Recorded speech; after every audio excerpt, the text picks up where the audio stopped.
Well, our next speaker is Professor Jurgen Renn. Professor Jurgen Renn is the director of the Max Planck Institute for the History of Science in Berlin, and is also honorary professor for history of science at both Humboldt University in Berlin and the Freie University in Berlin. He taught also at Boston University, at the ETH, in Zurich, and at the University of Tel Aviv. He has held visiting positions in Vienna, Bergamo, Pavia, and at Caltech, member of the Leopoldina, as well as of further national and international scientific and editorial boards. Scientific contributions enriched and improved significantly our knowledge and understanding of the genesis and evolution of the general theory of relativity, and also of quantum mechanics, as well as classical mechanics. Thank you. Thank you very much. I should also add to this presentation Michel Janssen, who is the co-author of this presentation. Unfortunately, could not be here. He is a professor of the history of science and physics of the University of Minnesota, and we worked on this talk together that I'm going to present on behalf of the two of us. And the topic of the talk is, as you can see, Einstein's Vienna lecture. It is not a very well-known document in Einstein scholarship. It's of course known, has been edited in volume 4 of the Einstein papers, but it's kind of considered to be an intermediate stage of his development of the theory of general relativity, and hence hasn't received much attention. And today we want to argue why it deserves more attention and why it has played an important role.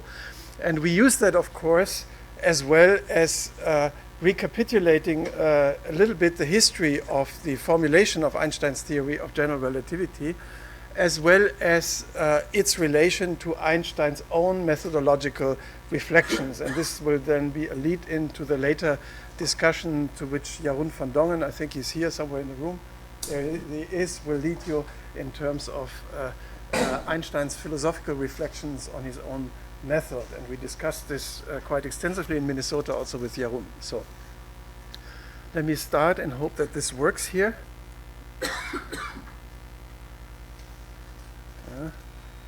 So here it does work. So this is the final field equation of general relativity in the form that Einstein, the microphone, yeah, to me it makes no difference. I don't hear it differently, but if it makes a difference for you, then it's good. So this is the form of the field equation that Einstein published in November 25, 1915. And here in the title you see we called it a beautiful arch. That's a metaphor that Michel Janssen introduced, and it's about scaffolds and arches. So normally, if you want to build an arch as an architectural achievement, you need a scaffolding, and when the arch is ready, you don't see the scaffolding anymore. So the question is, what is the scaffolding behind this beautiful arch, Einstein's field equations of general relativity? And this is what this talk will be really about the relationship, metaphorically speaking now, between arches and scaffoldings, between preliminary constructions, heuristic devices, and the final outcome of a theory development. And there has been, of course, quite some controversial discussion about what has been the heuristics that led Einstein to come up with the final field equations here in 1915, then elaborated on in his later publications.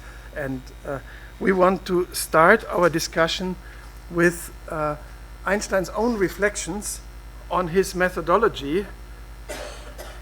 And, don't take it initially at its face value. We want to evaluate those, we want to establish the relation between theoreticians' own reflections on his work and what he actually did.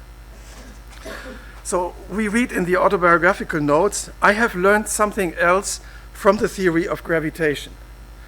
No collection of empirical facts, no matter how comprehensive, can ever lead to the formulation of such complicated equations, such as the ones we have just seen. They can only be found through the discovery of a logically simple mathematical condition that completely or almost completely determines the equations. Once one has those sufficiently strong formal conditions, one requires only little knowledge of facts to set up a theory. So this was a statement in the autobiographical note that was, of course, very late in Einstein's life, and we are now gradually moving, backwards in time towards the time when Einstein actually formulated the theory, and we see how his reflections change. So the emblematic statement of Einstein's rationalism is, of course, the Herbert Spencer lecture that he gave in 1933 in Oxford. And again, I will quote, "Newton still believed that the basic concepts and laws of his system could be derived from experience. A clear recognition of the erroneousness of this notion really only came with the general theory of relativity, which showed that one could take account of a wider range of empirical facts in a more satisfactory and complete manner on a foundation quite different from that of Newton, from the Newtonian. If then it is true that the axiomatic basis of theoretical physics cannot be extracted from experience, but must be freely invented, can we ever hope to find the right way?"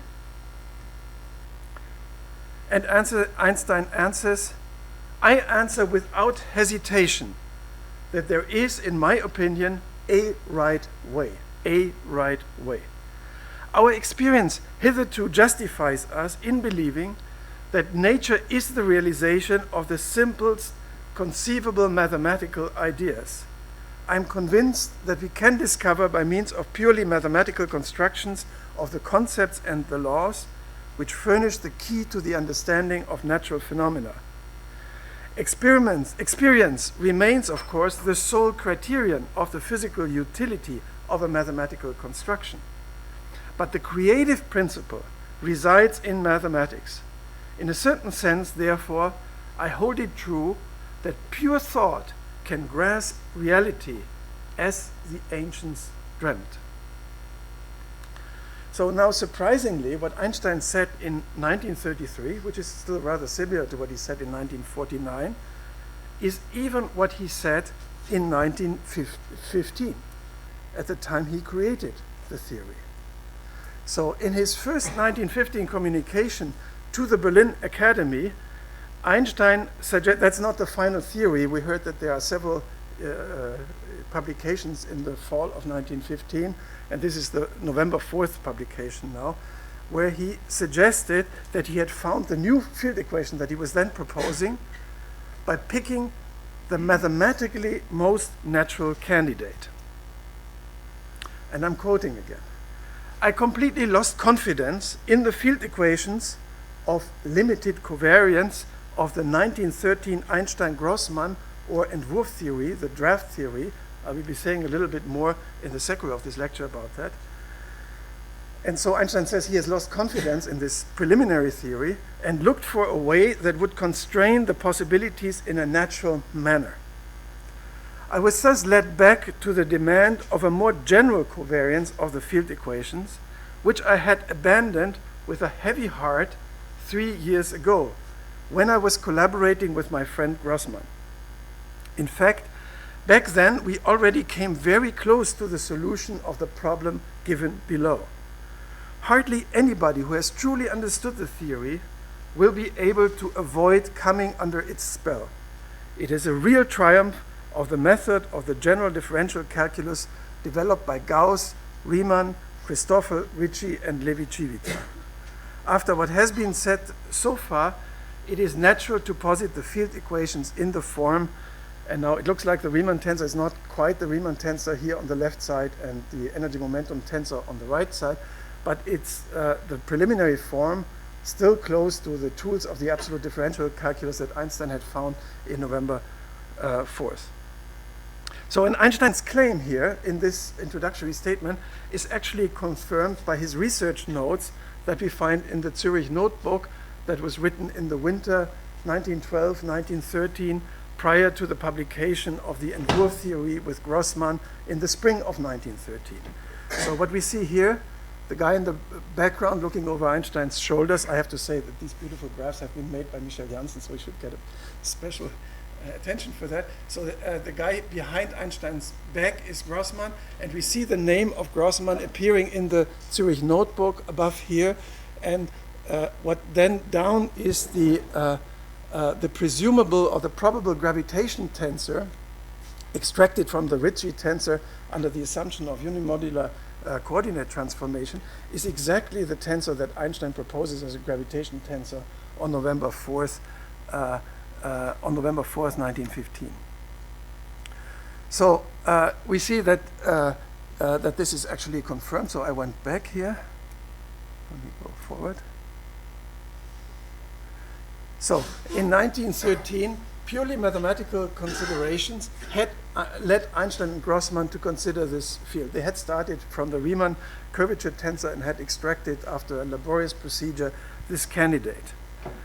But Einstein rejected it at the time of the Zurich notebook on physical grounds.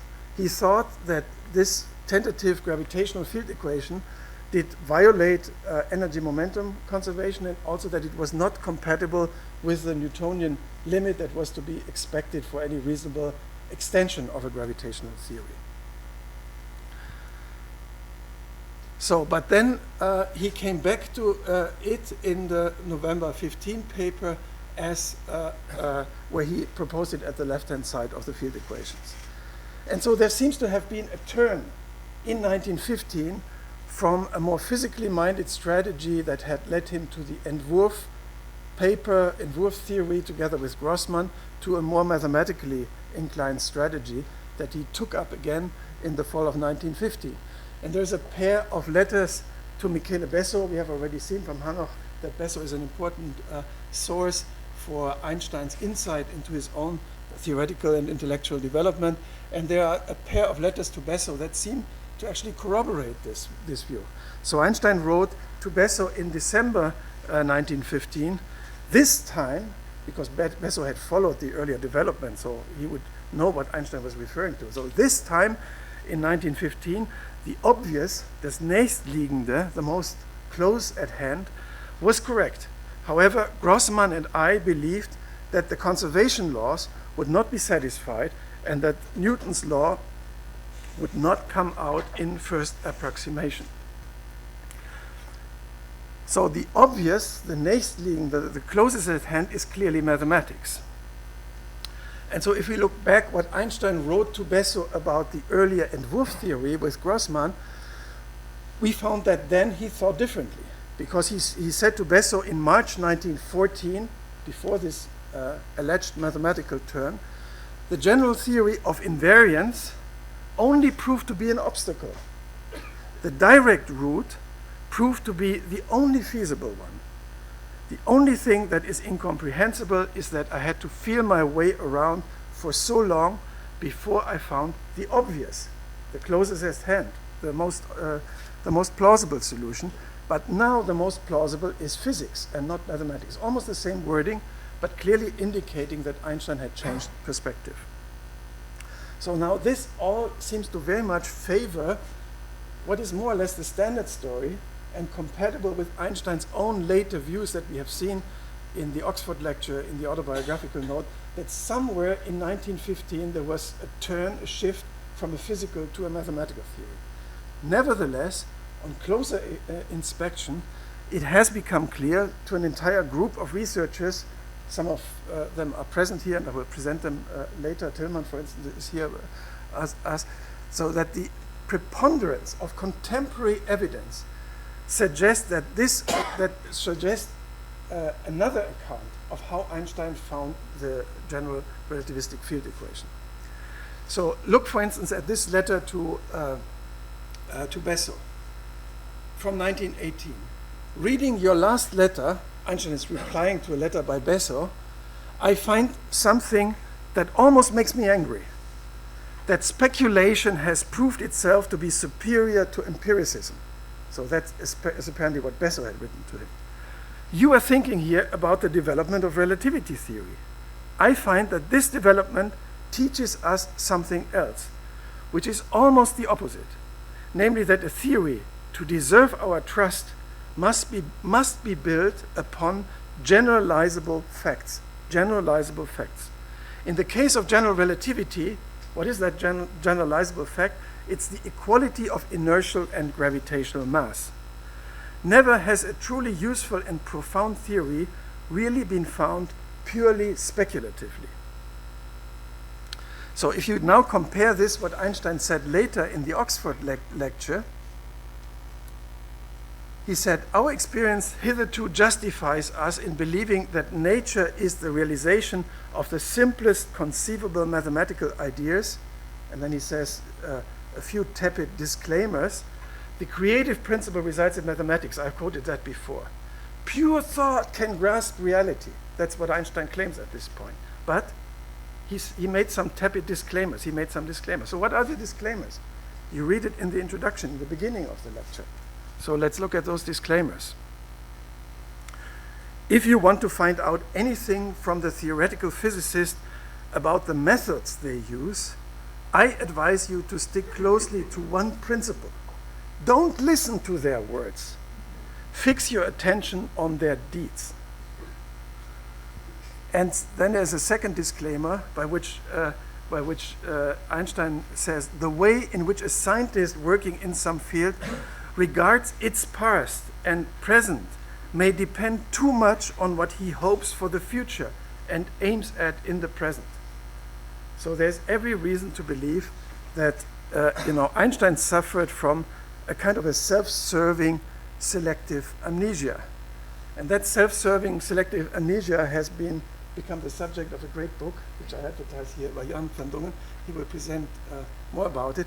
And the upshot of this is that Einstein's pronouncements on the role of mathematics read more as a unified field theory manifesto than as an account of how Einstein found general relativity. So that gives us every reason to briefly review how actually Einstein did find his field equations, and I will have to go very quickly through this now. So first of all, this is the work of several people. Tilman Sauer, almost unchanged, sitting among us. Michel hasn't been here. John Norton, John Stachel, we all have worked together over many years to follow Einstein's calculation in the Zurich notebook, and we have come up with a different story. So Einstein, and the different story can be summarized by the statement that Einstein actually found the field equations of the metric field general relativity through an elaborate analogy with the field equations for the electromagnetic field in special relativity. So that served as his heuristic framework to follow the elaborate field theory of electromagnetism as it had been elaborated in particular by Lorentz, and tried to take over what we have called many default assumptions from that theory, but changing other elements as he saw fit and as it came about. So in other words, there was a scaffolding for the arch that Einstein built. And the electromagnetic field theory served to a large degree as that scaffolding. Now, the scaffolding is not the same thing as the arch, so don't misunderstand me. It's not a one-to-one mapping from one theory to the other. But the heuristic pathways of Einstein were very much guided by this analogy. So, and it's remarkable that analogy already played a role when Einstein in 1912 just was working on a theory of the static gravitational field, proceeding very carefully to generalize Newton's theory in the light of the insights that he had extracted from the equivalence principle. So yeah, there you find already letters, and I won't quote them now, where you can see that Einstein said, okay, I have to first build a static theory, and then that will correspond in the electromagnetic case to Coulomb's law, and then I have to gradually go to find a magnetostatic law, I have to find a law of induction, I have to build all the dynamical effects into my theory that were familiar from electromagnetic theory. So, but then also, and this is a complicated technical story, but it can be shown quite in detail, that the field equations of his Entwurf theory of 1913 with Grossmann were derived on the model of electromagnetic field theory. I mean, in particular, one of the main demands that this theory had to satisfy, namely the respect for energy momentum conservation. Actually, the field equations were construed in such a way as to automatically fulfill that requirement. And what is most important for this context here today is it was given the pride of place in the Vienna lecture, and this is also why we thought that the Vienna lecture deserves some reconsideration, because Einstein really makes it a big theme of the Vienna lecture. But finally, also, and that's, so the Vienna lecture is not all, it became crucial for the final transition from the Entwurf theory to the November 15 theory. So there was not a switch from the physical to the mathematical strategy, but it was again the electromagnetic analogy that guided his way from the Entwurf theory to the final theory, and we will see in some detail how that worked. But what it means is we have to re-evaluate the Vienna lecture in the light of the distinction between mathematical and physical strategy.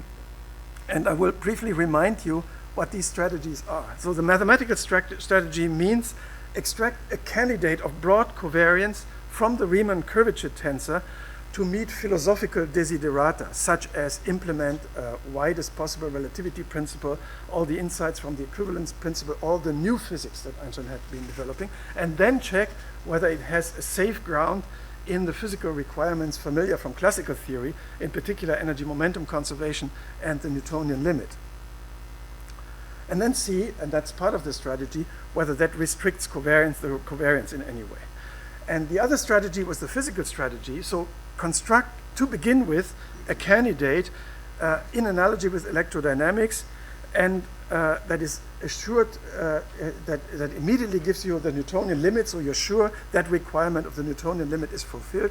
And then you tinker with it, you build it up, and you make sure that this also complies with energy momentum conservation, as I have just said to you for the Entwurf theory. And then, only as a last step, check whether the new physics, the relativity principle, the equivalence principle, is actually built into that theory. So clearly two plausible but complementary starting points. So again, re-evaluating the Vienna lecture from the point of view of those strategies confronts us with two alternatives. Either the standard alternative, a switch from the physical to the mathematical strategy, then the Vienna lecture would be a big step in the wrong direction because it emphasizes so much the physical strategy. Or to assume that Einstein doggedly pursued the physical strategy, of course always searching for a convergence with the mathematical strategy, then it might be true, and this is really the new light that we are trying to throw on the Vienna lecture, that the Vienna lecture was actually a big step in what turned out to be the right direction.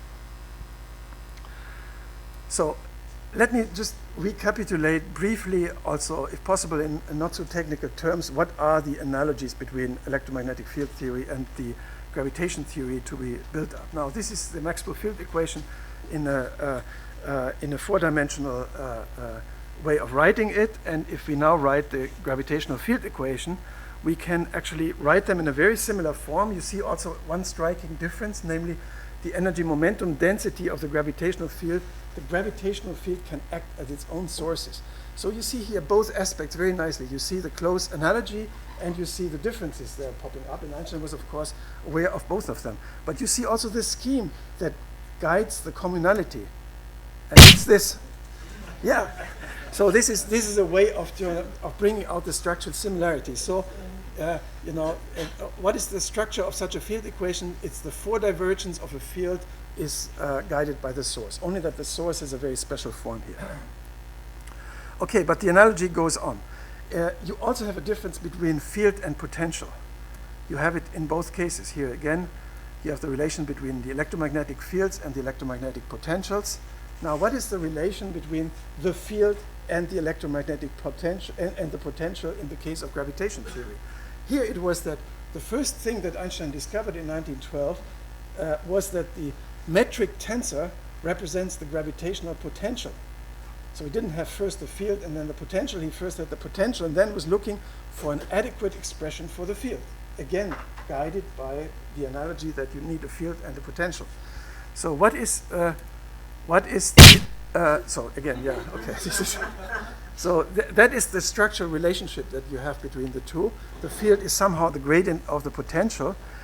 And as we can actually see in the 1913 Entwurf theory, the field is given by a slightly modified gradient of the potential of the metric tensor. In 1915, the relation is a somewhat more sophisticated one. The field now becomes represented by the Christoffel symbols. That seems to be a minor technicality, but it actually turns out to be very critical for our story. Because that is, as you will see, the major difference between the Entwurf theory and Einstein's field theory. So actually, it's kind of a smoking gun story for how Einstein found the field equation. And again, we have evidence from Einstein himself, because in the first November paper from 4th November that I have already quoted several times, Einstein himself writes, the law of energy momentum conservation, or I should add rather the way in which he used to write the law of energy conservation, has led me in the past to look upon the equations, the field is the gradient of the metric, as the natural expressions of the components of the gravitational field, even though the formulas of the absolute differential calculus suggest the Christoffel symbol. And now comes the critical sentence, this was a fateful prejudice. In a letter to Arnold Sommerfeld from November 28, 1915, Einstein writes, the key to this solution was my realization that not the gradient of the metric, but the related Christoffel symbols are to be regarded as the natural expression for the components of the gravitational field. So again, this is so important that I want to recapitulate this. So from the fateful prejudice, gradient of the metric tensor, to the key to the solution, the representation of the field by the Christoffel symbols. There's a lot of discussion on what the gravitational field means and how to interpret it. But here in this critical juncture, it's this difference that I want to focus on. So why did that also help Einstein to make the final step from the Entwurf theory to the November general covariant, almost generally covariant theory that then was the beginning of the final slew leading him to the field equations? Again, the analogy with the electromagnetic field theory played a pivotal role in that, because Einstein had meanwhile developed, and he had started doing that as early as late 1913, early 1914, had developed a variational formalism for the Entwurf theory. And that variational formalism was again closely built on the analogy of electromagnetism. So that is the Lagrangian of the electromagnetic field, and that is the Lagrangian of the gravitational field that Einstein came up with. So again, this is a reminder, this is how the analogy works. And these are the respective vacuum field equations. And now the amazing thing is that if you now plug in the wrong expression for the field, namely the gradient expression, you get the Entwurf equations. And if you plug in instead the Christoffel symbols, you get this portion of the Ricci tensor that Einstein used in November 4 as his gravitation tensor. You still have to add a determinant of the metric as a factor, but you're almost there just by keeping to this basic structure of the field theory and exchanging your notion for the field. Now we understand why Einstein would conceive this as a fatal prejudice and as a key to the solution, this issue. Okay, so this is just a short reminder of the results of our common work here on this. And now we go to the Vienna lecture. So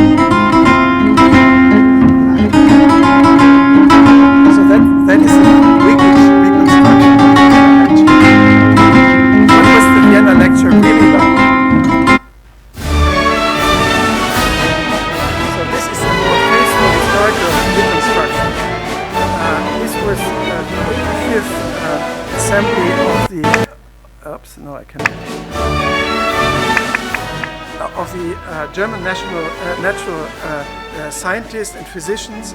They made an outing to the nearby city of Baden, and they listened to an operetta by Emmerich Kallmann entitled The Gypsy Band Leader, telling the story of a thrice widowed gypsy violin virtuoso adored by women and engaged in educating his 16 children.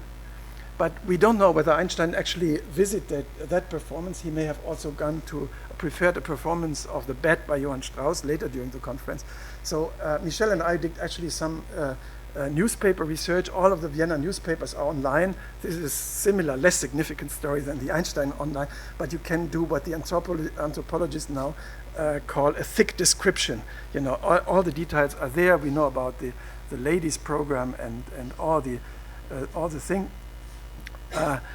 But more importantly, we know that Einstein gave a lecture, and that we also indeed know from the newspaper articles, that made quite a stir at the time. It was on the second day of the conference. The conference was attended by over 4,000 people. They were filling the streets of Vienna, and it was widely reflected in contemporary newspapers. There are 2 major newspaper reports on the lecture. And Einstein consciously used this. This was just after he'd published the Entwurf paper to popularize his theory. So this gives me occasion to give you a brief run-up of, you know, the months before the Vienna lecture. You could see what a dramatic moment this was for Einstein. So he received in May the invitation. The Entwurf paper was published in June, but the Entwurf paper was somewhat unsatisfactory. For instance, he had not yet drawn extended physical consequences from his theory, and he was working exactly on those consequences together with Michele Besso, because together with Michele Besso, he calculated the perihelion motion of Mercury on the basis of the Entwurf theory. It turned out to be too small, and Einstein remained completely silent about this issue in the Vienna lecture. So. But that was not the only thing that he did. He had a visit by Nordström and Laue, and he worked with them together on alternative theories, in particular on the Nordström theory, which is a kind of a special relativistic theory of gravitation. And that theory became one of the main subjects of the Vienna lecture. So the Vienna lecture was not just a self-promoting enterprise for the Entwurf theory, it was also a comparison between various gravitation theories that were around at the time. But really, the most important flaw of the Entwurf theory were its unknown covariance properties. It was not a general covariant theory. Einstein actually didn't know what the covariance was, and nor why it was limited, why he didn't succeed in achieving this on the basis of the absolute differential calculus. So what he did, probably also motivated by the upcoming presentation in Vienna, was he tried to tap the holes of the Entwurf theory. And then he came up in August with an argument justifying, or seemingly justifying, that the Entwurf theory was just covariant under linear transformation, and meant to have shown this on the basis of energy conservation, misinterpreting the energy momentum expression for the gravitational field as a tensor. If you assume it's a tensor, you might think that the theory can be covariant only linearly. Then he submitted, shortly afterwards, he submitted the text for the Vienna lecture, but he continued to work on this problem, and a few days later came up with a very consequential argument justifying that generally covariant theories cannot be unique, and that is the famous hole argument. And the interesting part of this argument is it came up during a collaboration with Besso. There's a manuscript that shows how Einstein and Besso were discussing this, and so it came up right in time, and it was added in a footnote to the paper that Einstein then submitted for the Vienna lecture. So you can see it's really a dramatic development. And when Einstein came then to Vienna, he thought not only had he a nice gravitation theory, but also he had tapped its major holes. You know, being silent on the Mercury perihelion issue, but now featuring both the reason for energy momentum conservation, that was completely wrong, he would give it up shortly afterwards, and the whole arguments, the first mention of the whole argument.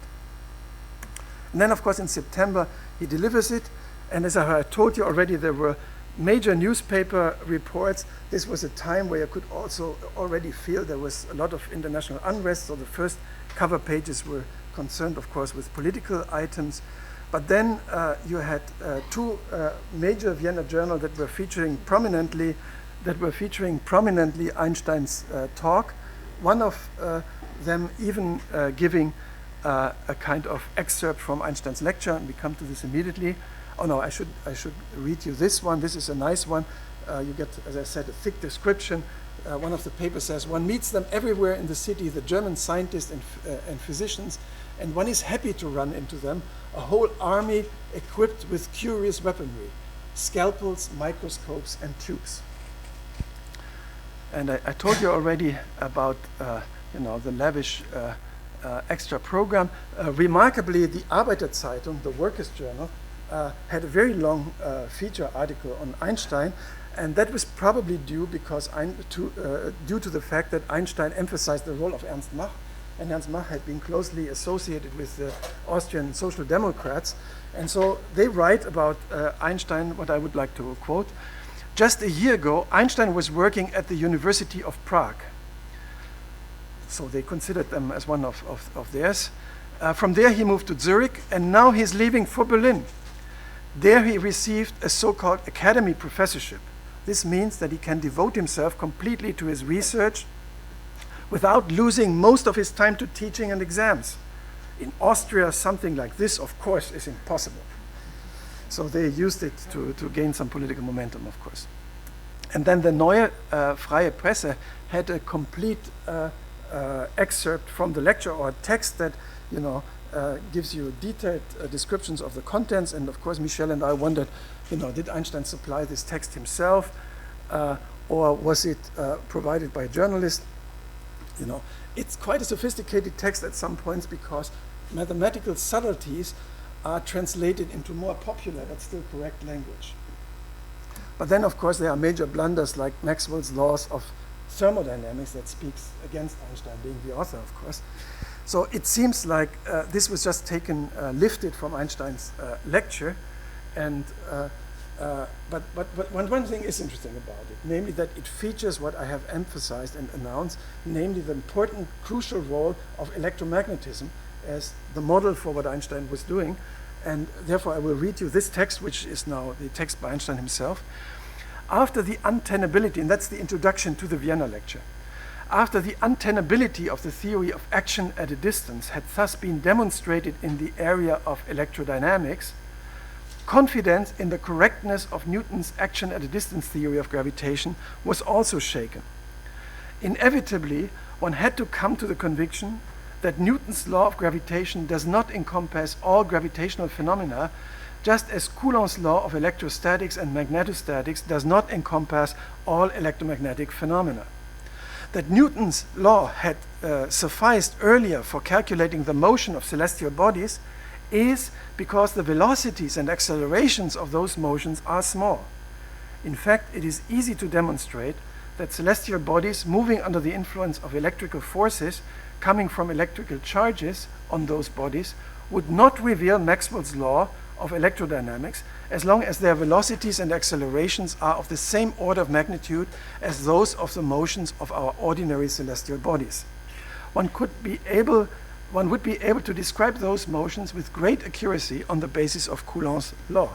And that is that sets a program. So Einstein says it in the lecture explicitly, building a new theory of gravitation starting from Newton's law is as if one had to find Maxwell's equation by just knowing Coulomb's law, and without having some of the clues that we get from Ampere's and Faraday's laws. So that was the order. And Einstein used that also basically to structure the Vienna lecture. So he put out at the beginning some principles. He says a satisfactory field theory of gravity has to satisfy 4 requirements: energy momentum conservation, the equality of inertial and gravitational mass, covariance under at least linear transformations, and the absolute value of the gravitational potential is physically meaningless. And then on the basis, and he added later in the course of the discussion that the Newtonian limit, of course, had to be fulfilled. And now, given this framework, Einstein discussed both his own, together with Marcel Grossmann, Entwurf theory and the Nordström theory as the 2 theories. And here you can see that those principles also had a strategic meaning for him, that were the only ones that he considers would satisfy that framework that he had laid out. And there is an interesting connection between what he did in the Vienna lecture and what shortly afterwards he announced on his own methodology in his inaugural lecture at the Academy in Berlin. And that is now really where the 2 lines of the talk, namely what is the reflection by Einstein on his own methodology and what is the methodology that he actually practiced, kind of converge. So in Berlin he says, the theorist's method involves his using as his foundation general postulates or principles from which he can deduce conclusions. The scientist has to warm out these principles out of nature by perceiving in comprehensive complexes of empirical facts certain general features which permit of precise formulation. Now let's read this more closely. There are three criteria, in other words, that those principles must satisfy. They must be grounded in comprehensive complexes of empirical facts, permit of precise formulation, and characterize the core of the theory to be developed for the relevant phenomena. So this is what he apparently tried to do quite explicitly in the Vienna lecture. So let's go back to the Vienna lecture, and we have looked at its preparation, at its run-up. Let's look at the aftermath, because that's at least as significant. So the lecture was followed by a very lively discussion, and it's due to the Einstein papers that have a nice report on these discussion. And so what are some points? So Gustav Mies stood up and complained that neither his own theory nor that of Max Abraham, which had a very important role in this discussion, was mentioned by Einstein. And now Einstein could use his framework and say, no, they don't satisfy my framework, hence I have excluded them. But then Reisner got also up and raised the issue of how exactly the new theory, which is with its more complicated formalism, dealing with energy momentum conservation, would exactly incorporate the equality of inertial and gravitational mass. And now the interesting thing is that this was not only a discussion following the lecture, but it was actually followed up seriously by Einstein in 3 more papers. So there's a tail to the Vienna lecture, also reproduced in the Einstein papers. So Einstein wrote an explicit response to Reisner, feeling that he had misunderstood his question and now he was going. And Reisner, as you know, then continued to work on general relativity. So you can really see the lecture had some impact. He also wrote a response to me, about which we'll soon say a few words. And he wrote together with Adrian Fokker a paper on the Nord Stream theory, which was the other central subject of his Vienna lecture. So, it stirred up a lot of activity, and the interesting thing is not only by Einstein himself. So, ironically, I have remarked, this was like creating a Vienna circle of doing general relativity, because Einstein was no longer just working alone, and that was exactly the intended effect of his great presentation in Vienna. And let me report for atmospheric reason again from the local press. Lonely they are, these scholars, and in earlier centuries they probably would have remained lonely. The voice of one would not have reached the other. Now they are sitting together in parliament and deliberate about the laws governing the revolution of the stars. So that's actually what happened. So, at this point, Grossmann, Besso, Nordström, Lauer, Reisner, me, Kottler, Bernays, Freundlich, Fokker, and many others were drawn into the activity around creating general relativity. So not only afterwards, but in the midst of these activities. I want to especially stress the role of Kottler, who has been very much underestimated. So Einstein asked, Kottler to raise up during the discussion and say, look, this is Kottler. Kottler was the first, long before the issue of gravitation came to the stage, to formulate a generally covariant theory of Maxwell's theory. And he did it in such a form that it could be immediately adapted, incorporated into general relativity. And what I find amazing, and I looked up again Kottler's 1912 paper, he was, historically speaking, what the effect on Einstein was, I cannot say, the first to have formulated the metric tensor in this generally covariant framework in the way that, he didn't relate it to gravitation, but he used it as a tool, as a formal tool to deal with electromagnetism. So it could simply be adopted then into the full theory. But also Einstein's response to me, known as principielles, basic considerations on general relativity, became relevant because it now suggested more clearly, in an afterthought, Einstein now more clearly formulated what the structure of a theory should look like, given the constraints. There should be a field equation, and the field equation should result from a generally covariant mother field equation plus a coordinate restriction. Why a coordinate restriction? A coordinate restriction was necessary because Einstein had shown through the whole argument that a generally covariant theory could not be satisfactory. It needed to be restricted, otherwise it would not be unique. So you needed a coordinate restriction. On the other hand, you needed a generally covariant mother equation, because otherwise an equation that doesn't satisfy this principle makes no sense. And all of that is quite in detail, and maybe I skipped this for time reasons, is worked out in the response to me. So you can see this collaboration clearly had an impact on the conceptual clarification of the framework of the theory. The same is true for the paper that Einstein wrote with Fokker on the Nordström theory, because now he reconfigured the Nordström theory in exactly this framework. He formulated it as a generally covariant field equation, and then formulated the coordinate restriction from which the Nordström theory proper would result. So he had now kind of a model, if you wish, a toy model, more than a toy model, it was an actual competitor, that gave him a hint on how to further pursue his own research program, namely bringing the Entwurf theory he had developed with Grossman into exactly that form. So he was looking for a generally covariant mother equation and the coordinate restriction from which then the Entwurf theory, as he knew it, would result.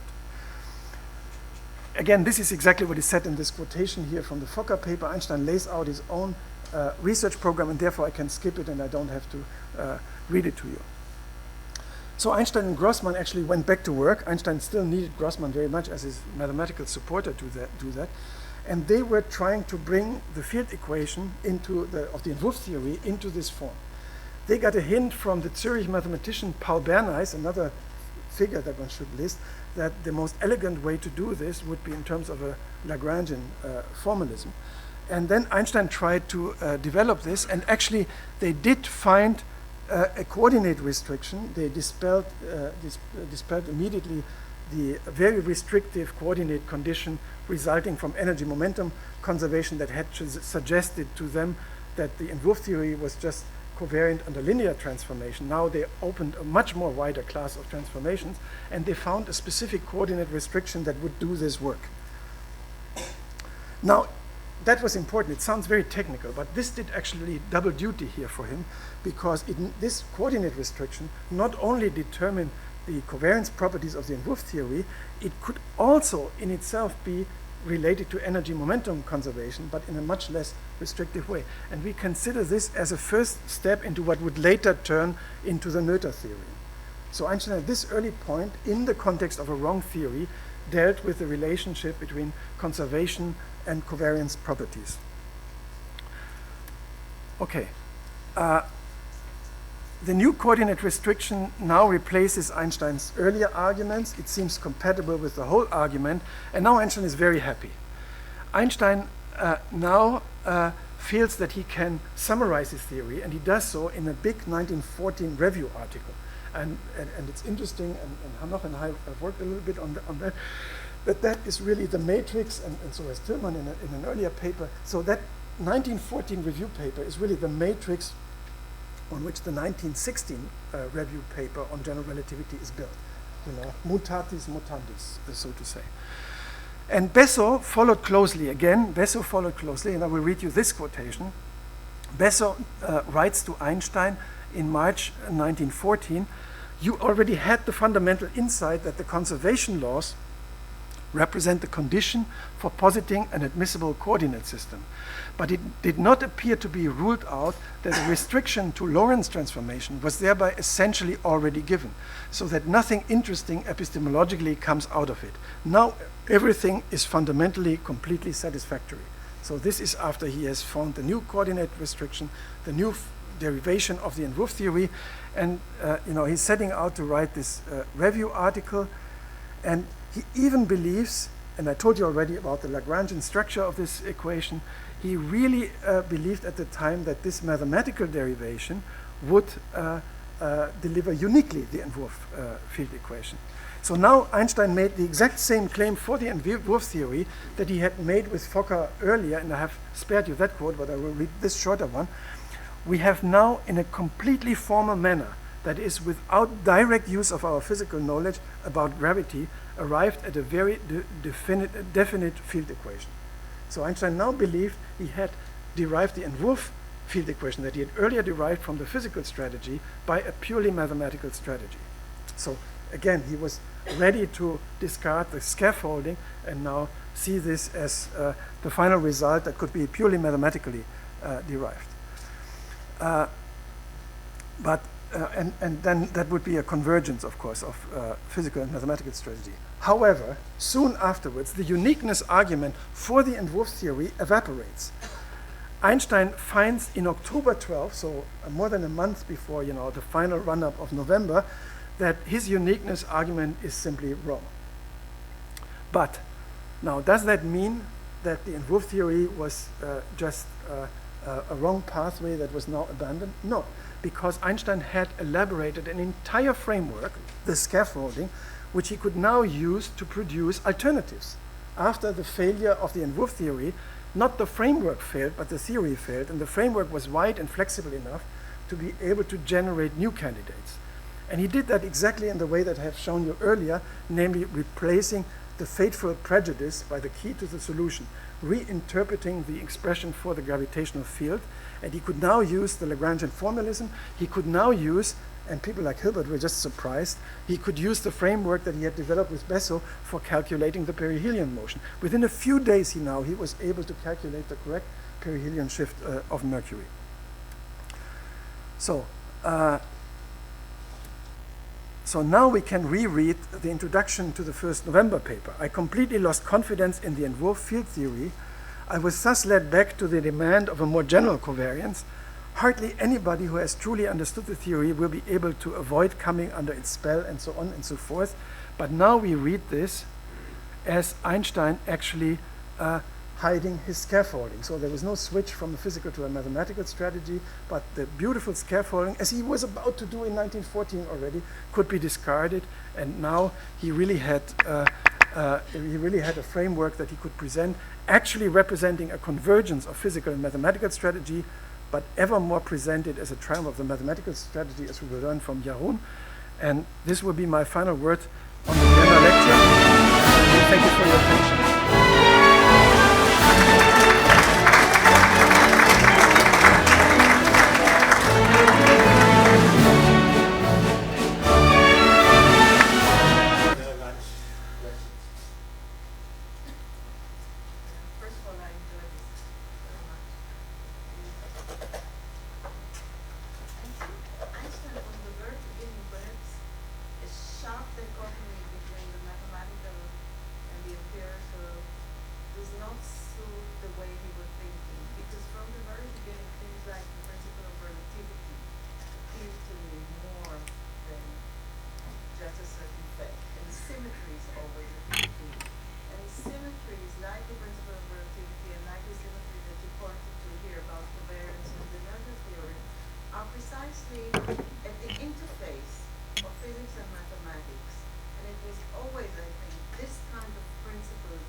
Denying any of the developments that you described, I think that it really excited him were general principles of this kind that are on the verge of mathematics, and that in this there wasn't such a big shift. So first of all, I would say, as a historian, none of these things are fixed. They're always in flux. Also, the methodological reflections are in flux. And Einstein didn't start with a framework, physical versus mathematical, in his mind. You can follow in the Zurich notebook very closely how these double strategy emerged from his exploring the space of possibilities. But to illustrate the complexity of this interaction between actual doing science and reflecting on science, I will take up, the relativity principle, and I will take up the general relativity principle. So Einstein later says, every reasonable intellect, Hanoch knows it better than I, will strive for a generalization of the special principle of relativity. But that's not how it came up in his mind. It came up because he was in his 1907 review article trying to fill gravitation into the framework of special relativity, and he failed because a special relativistic gravitation theory would show effects that he didn't like bodies would no longer allow Galileo's principle of equal acceleration being implemented. So he was confronted with a contradiction, with a flaw, with a problem, with a concrete physical problem that posed alternatives to which different people reacted differently. Like me, who developed a gravitation theory, as I just said, I don't care. The effects will be so minimal, it cannot be measurable. I don't care. No, Einstein said, this is for me a question of principle, and there you are right. So his reaction to that concrete physical problem was actually informed by an insistence on principles, but more specifically again on his reading of Mach, who seemed to offer a general clue for the solution of that problem, namely a generalization of the relativity principle. So there's actually a complex process in which the general principle of relativity emerged from the clash between a physical phenomenon, namely gravitation, and a new space-time framework, namely relativity, and a philosophical reflection that Einstein happened to know and that happened to influence him, namely the Machian framework of relativity. And as John Stachel has, I think, convincingly shown, this was a very roundabout way of going for an integration of gravitation and inertia. Had Einstein, this is his Newstein story, been familiar with the affine connection rather than just knowing the metric tradition, he would have reconciled that conflict in another way, and it probably would have never, led him down the path of general relativity, because, you could see this whole story as a unification of gravitation and inertia instead. So that is very locally influenced by the specific philosophical traditions that he knew, by the physical problems he dealt with. So all of this I would not put in either or mode. I would say that this is an intellectual development in flux. That would be my response.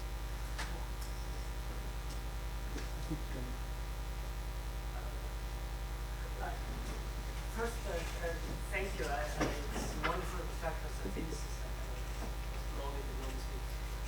But if you allow me, I have a question on a side direction. From what you said and also from the event this morning, there were I found a couple of surprising connections between Einstein concept, for instance, and philosophy of science later of Newton and Kuhnian themes. At least two came out. One is this falsification is against the unification. This is before the publication. And the second, you mentioned that this Einstein says explicitly, don't believe that scientist because he gives an account of his own work, which is a typical Kuhn theme in his analysis of work, for instance. Is there an influence from Einstein to this development? Certainly not from Kuhn. That would have been much too early. Maybe Diana might. Yeah. Oh, that the other way around. Yeah, sure. The other way around. Yeah. No, yeah. I'm saying did this philosopher got something from? Maybe others know this better than I do. Dennis, you know this? Well, I know that Popper in the 1950s was pointed to Einstein's inaugural lecture when he said something very close to falsifications, and Popper says he was completely surprised, didn't know about it, felt strongly vindicated, but he said he didn't know about it when he wrote much of his analysis. So it was originally scientific, was not talking of the game. No, it was not possible. There was Danny mentioned this. Thank you. I wrote my comment. You said you compared between tensor formalism of electrodynamics and tensor formalism of general relativity, as if Einstein was heuristically guided by the first towards the second. As far as I know, I have quite a long comment. As far as I know, tensor formalism of electrodynamics, Einstein formulated this after 1913. And in the 1914 review paper, Formal Foundations of General Relativity, he formulated what he called volume tensors. We have a modern term, but let's use Einstein's term. For instance, he formulated some equations. It's equation 42, the conservation of energy and momentum, and then he omitted in 1915, in the November papers of 1915, he omitted these volume tensors, and he postulated the determinant one, and then he realized that the field components are the Christoffel symbols, and this led him to the field equations, and that's what I think is important.